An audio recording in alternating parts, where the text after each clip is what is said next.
Hi guys, this is Stacy. Welcome back to my channel. Today I want to talk again about Kylen Schulte and Crystal Turner, also known as Crystal Beck. And I just think that this case needs to be talked about more. I want to get the word out because these beautiful young women need justice. Their family and friends, the whole community is really having a hard time getting this case recognized, and I think myself and all of my YouTube friends, we can definitely help out as we've done with so many other cases just to get the word out. So please guys, I ask y'all to come on, let's get this case out there. Let's get justice for Kylen and Crystal. So I think it's really important to kind of do a little backstory on Kylen and Crystal. So Kylen Carol Schulte is 24 years old. She's from Billings, Montana. She had gone to high school there, and for a partial time she had worked as a welder. Unfortunately, her little brother, who was only 15 at the time, had been accidentally shot by one of his best friends. Apparently it was some kind of prank that went horribly wrong, and the friend accidentally shot him through the window. He actually mistaking him for an intruder. But it was ruled an accident, and sadly this family is not unknown to tragedy, because now they have also lost their beautiful daughter just way too soon. In January of 2016, Kylen moved to Utah. She was just looking for a new life and a fresh start, really. She loved the outdoors and loved camping. In 2018, she started working at the Moonflower Community Co-op in Moab, and she worked as a cashier. She was a very outgoing woman who liked giving back to the community where she lived and loved to be. Because that year, for her birthday, she created a fundraiser on Facebook for the American Cancer Association. It was in March of 2019 when Kylen and Crystal started dating and hanging out, going camping together. They had a beautiful rabbit that they took camping with them everywhere. Crystal Turner was 38 years old. She was also known as Crystal Beck. There's really not much information on why she went by a different name, but people mainly knew her as Crystal Beck.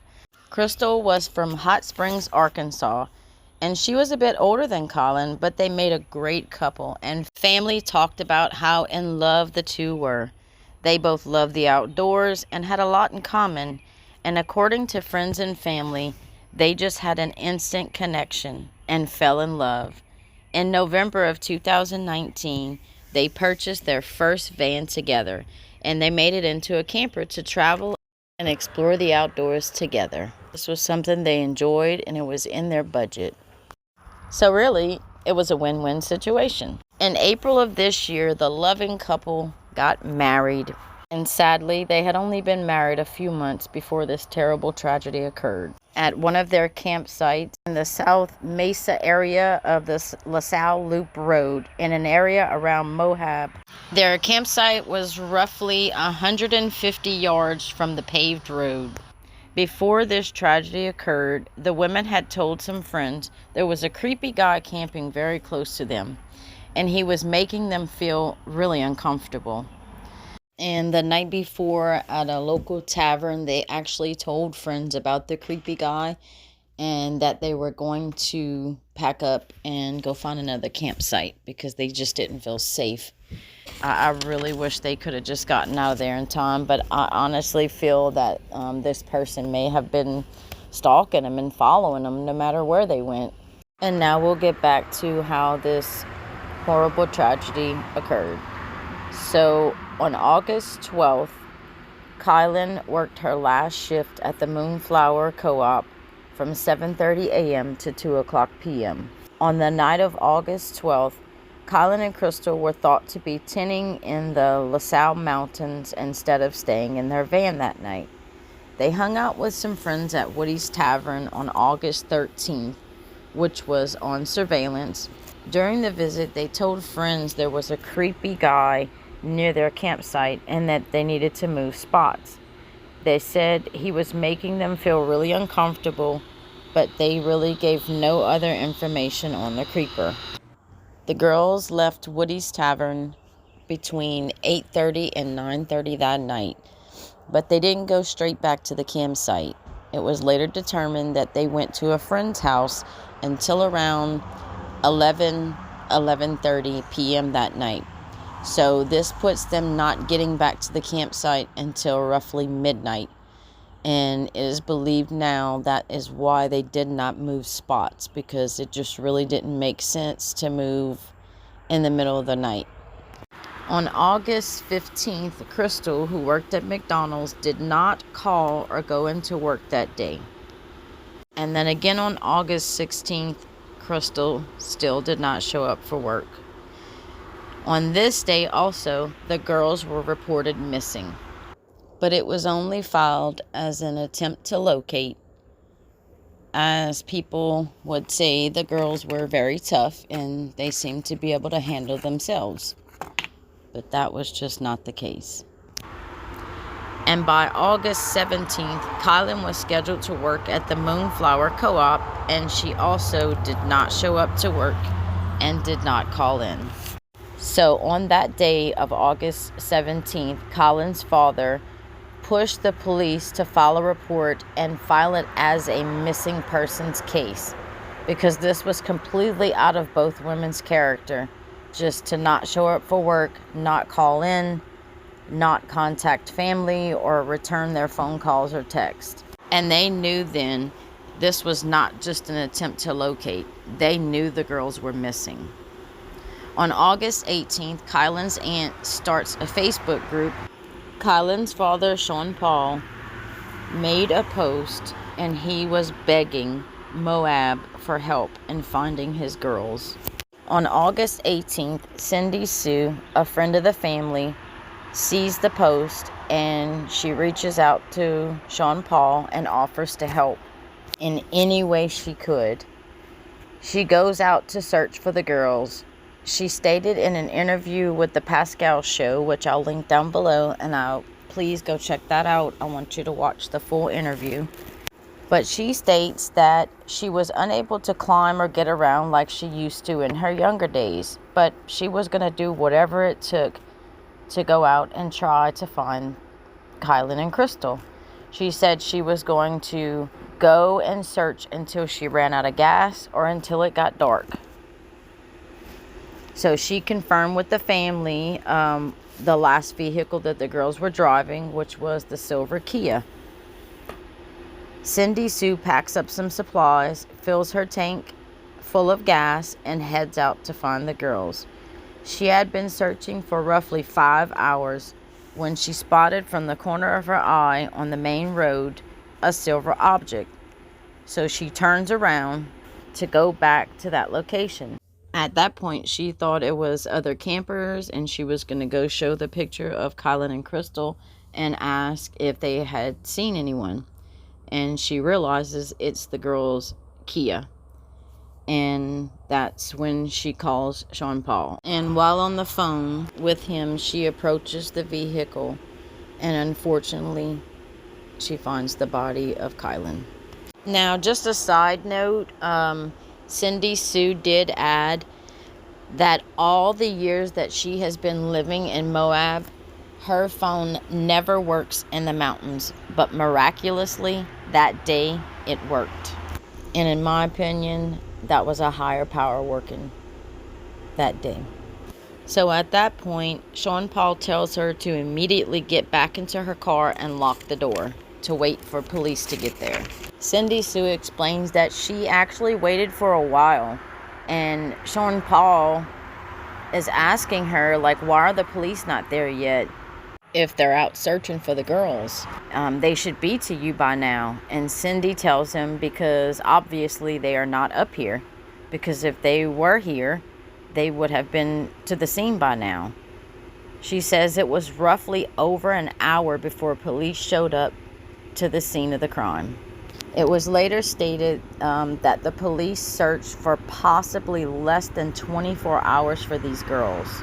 Now, I'm not really sure why the police would search for less than 24 hours for these missing women. And Cindy Sue could actually see their vehicle from the main road. So, to me, I just do not understand that. I completely back the blue, but they should have been searching until they found these women. Now, this is just my opinion, but I'm just being honest.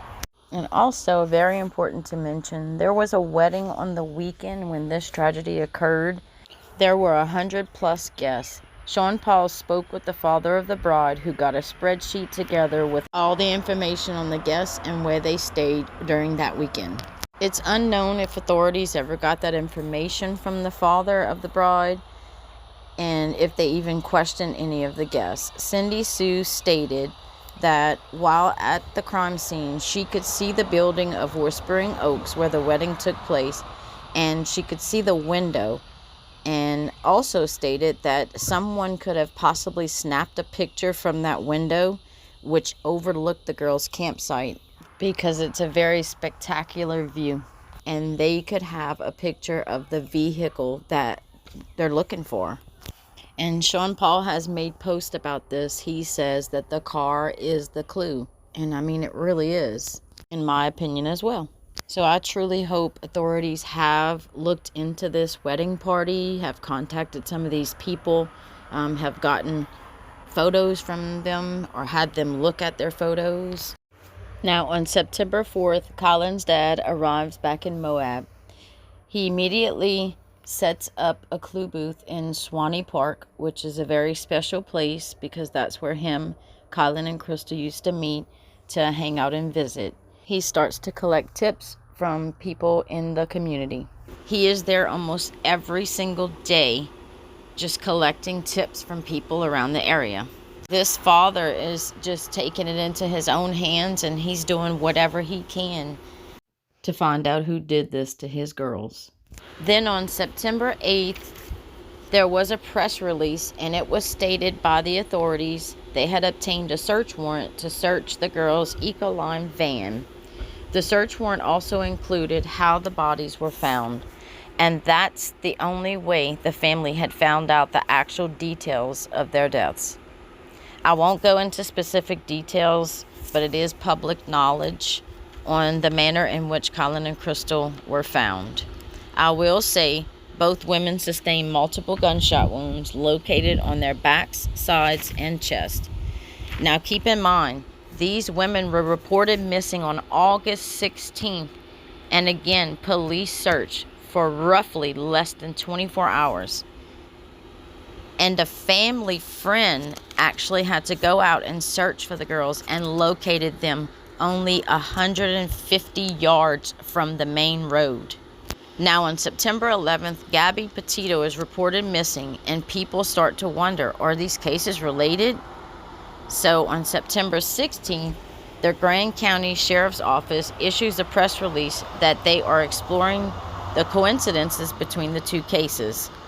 By September 17th, the Grand County Sheriff's Office issues another press release stating the two cases are not related. There is no explanation, but there is speculation. At the time, they state a missing person and a double homicide are not technically related. However, it could develop later as details are revealed. All the while, Sean Paul continues to work on clues and offers a way to report information. The family and friends and the community of Moab do not have answers. They do not know if there is DNA, and they also do not know if there are any suspects or persons of interest. Authorities made a statement to the community saying they do not want anyone to be scared. There is nothing to be scared of. Now, to me, this is a very bold claim, and locals are not sure what to make of it. This could be that they have a suspect or a person or persons of interest. Now, we do know that the authorities will not release certain crucial information about the case, And I mean, this is basically to ensure the integrity of the investigation, because there are tactics that they actually use when questioning suspects or persons of interest. Because if they know certain details about a crime that have not been released to the public, then they can possibly determine whether this person committed the crime, had some involvement in the crime, or possible knowledge of the crime. And I truly hope that they possibly have a suspect or a person or persons of interest, because in my opinion, and this is just my opinion, 2 women were attacked, or what they have stated, ambushed. To me, it just really seems like there was more than one person involved, because one of them could have ran off or fought this guy off. And these 2 women were actually not reported right away as a missing persons, because they were known to the community to be badasses, like as far as being able to take care of themselves. So I truly think that there is more than one suspect here, or that they were possibly caught off guard in some way and then immediately shot multiple times. But the reason I keep going back to there was more than one suspect here is because of the fact that the girls were found partially clothed. So if they ambushed them and shot the girls multiple times, they would have already been deceased at that point. If that's the case, then we have a very sick individual out there. So if you have any information about this case, please contact the numbers you see above. And please, if you were in the area of Moab or in the South Mesa area of Utah between August 13th and August 18th, please check your dash cams, photos, and videos. You might have this vehicle that they're looking for in those photos or videos. And keep in mind, the girls did not say a van or a truck or a camper. They told friends he was in a car. Sean Paul wants everyone to know the car is the clue. The girls said the creeper came in his car with more clothes and food, so they definitely had to move. And also, Sean Paul states the car that we are looking for was parked on Forest Service Road 4651. It is also called County Road FR 4651. It's a side road off of LaSalle Canyon Loop Road. This father and all the family and friends in the community really need our help. So please, guys, please share this video, make your own video. Just let's do whatever we have to do to get this case out. Just get it out there, guys. Kylen and Crystal deserve this. They need justice. And I want to help in getting them justice. And please pray for Kylen, Crystal, Sean Paul, Cindy Sue, and the whole community of Moab, and all of their family and friends. Really, anybody who has been affected by this horrible tragedy. And a big thank you to Cindy Sue. You truly are a hero, and I know Sean Paul thinks the same of you. God bless, guys. And make sure to hit the like button and subscribe if you're not already. Turn on notifications. And please, guys, share this video out so we can get the word out. Thanks. See you guys in the next video. Bye.